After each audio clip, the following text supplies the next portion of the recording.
আসসালামু আলাইকুম, স্বাগত সবাইকে। সবাই কেমন আছেন? আলহামদুলিল্লাহ, আমিও ভালো আছি। আমি ভালো বলতে আমি অনেক খুশি, আবার ভালো আছি, কারণ বাবার বাসায় আসছি, মনটা অনেক খুশি খুশি লাগতেছে।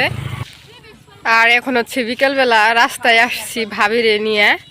রাস্তা বলতে আমাদের বাসার সামনে রাস্তাটা, আর পিছনের ওয়েদারটা এত ভালো লাগতেছে।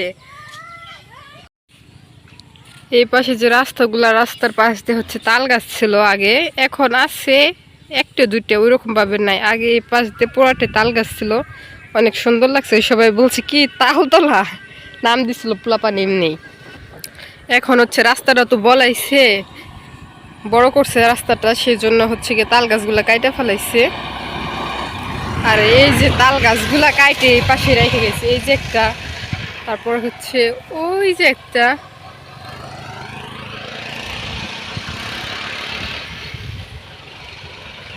আর ক্ষেতগুলা দেখতে এত সুন্দর লাগতেছে, সবুজ আর সবুজ চারপাশে। আর ওই চারটা পাখি আসতেছে, এই যে চারদিকে সবুজ আর সবুজ। আর এই যে পাশে হচ্ছে আমার বন্ধু বললো চলে, আগে যখন স্কুলে পড়ছি ও আমাদের সাথে পড়ছে, অনেক দিন ধরে দেখা হয় না, বিয়ের পর তার বাবার বাড়ি আসি না। আজকে রাস্তায় আসছি, হঠাৎ করে ওর সাথে দেখা হয়ে গেল। আর রাস্তার পাশে পাশে হচ্ছে এটা বেল গাছ, অনেকগুলাই বেল ধরছে, বড় বড় হয়ে গেছে বেলগুলা।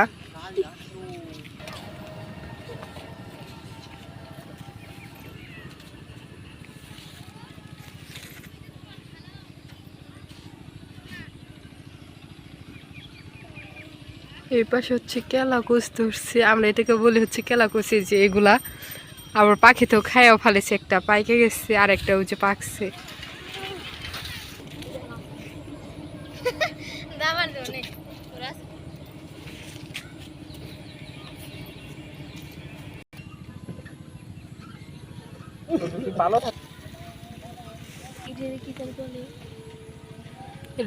ভেন্না গাছ না, ভেন্না গাছের ফুল নাই রে।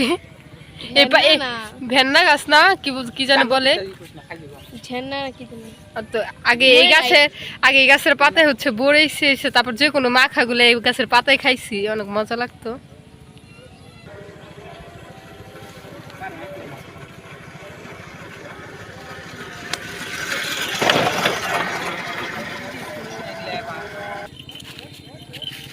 গ্রামের মতন শান্তি কোথাও নাই। ঠান্ডা একটা বাতাস আসতেছে, তার পাশে সবুজ আর সবুজ রাস্তার পাশে, তার মধ্যে হচ্ছে আরো ভাল লাগতেছে।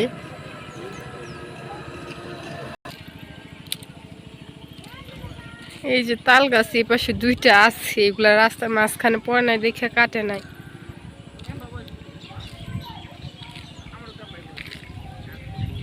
অনেকটাই তো হাঁটাহাঁটি করলাম, ঘুরলাম, অনেক ভাল লাগলো। অনেকদিন পর নিজের বাবার বাড়ি এলাকায় আসছি। এখন তো ধরতে গেলে এটা আর আমার এলাকা না, শ্বশুর বাড়ির এলাকা হচ্ছে, ওইটা আমার এলাকা। এখন হচ্ছে বাসার দিকে চলে যাই। আর বাসার দিকে যে আপনাদের একটা জিনিস দেখাবো, এটা এখন বলা যাবে না, ওটা আপনারা ক্যামেরার সামনেই দেখতে পাইরেন। এই যে আমার ভাই আর ভাইস্তে, ছোটটা আমার ভাই, বড়টা আমার ভাইস্তে। ও লগে ছোটটার হাত ধরে নিয়ে গেছে, কয়তো একা যা পারবি না। আর ওই দিক দিয়ে মা এসে পড়ছে, অনেকক্ষণ হয়তো আসছি, যাই বাসায় চলে যাই। হাঁটাহাঁটি করে তো বাসায় চলে আসছি। আর আপনাদের বললাম যে একটা জিনিস দেখাবো। এই যে এটা হচ্ছে জিনিস, এই যে এই জায়গায় আছে একটা চেন, আর হচ্ছে এক জোড়া কানের দুল। এটা হচ্ছে গিয়ে আমার আব্বু আমাকে দিছে। দিছে বলতে আমি আগে আব্বুরে না, আম্মুরে বলছিলাম যে আমার যে আগের কানের দুলগুলো ছিল ওইগুলো তো কানে নিতে পারি না, হচ্ছে ভাঙ্গে গেছিলো। পরে বলছিলাম যে একটু আব্বুরে বইলো যে ওই কানের দুলগুলা জানি আমার একটু ভালো করে ভাঙ্গা, মানে এই করে এনে দেয়, ভানাই দেয়। পরে হচ্ছে কি আমি যে মারে বলছি, আব্বার আর বলতে হয় না, মায়ে আব্বার বলছে। বলার পর আব্বুই যাইয়ে, আব্বুর আম্মু গেছিলো, যাইয়ে হচ্ছে এই চেনটা আর হচ্ছে কানের দুলজোড়া নিয়ে আসছে। আর আমার তো মানে খুশি খুশি, আমি কি বলবো, আমার মুখের ভাষা নাই বলার জন্য। যাই হোক, কানের দুলগুলো একটু পরি। মা, আমার একটু পড়াই দাও না, আমার অনেক পড়তে মন চাইছে। আর এই চেনটা হচ্ছে বেনি চেন, এই যে বেনির মতন। এই চেনটা আমার অনেক পছন্দের। আমি এর আগেও অনেকবার আম্মুরে বলছিলাম যে আমার মা এই চেনগুলা বানাই দিও, অবশেষে বানাই দিচ্ছে। অনেক খুশি লাগতেছে, কি বলুম মানে এই পাইতেছি না। এই যে কানের দুলগুলো পরে চলে আসছি। আর এই যে হচ্ছে গলার চেনটা পরে নিছি।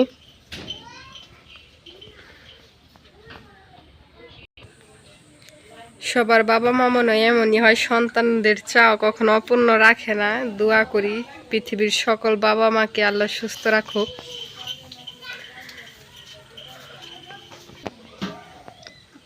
আর আমার বাবার কথা যদি আমি বলতে যাই, ছোটবেলা থেকে দেখে আসছি আমার বাবার কাছে যদি আমি কখনো কোনো দিন কোনো কিছু চাইছি, কখনোই না করে নাই। হয়তো দিছে একদিন বা 2 দিন পরে বা 1 সপ্তাহ একটু দেরি হয়েছে।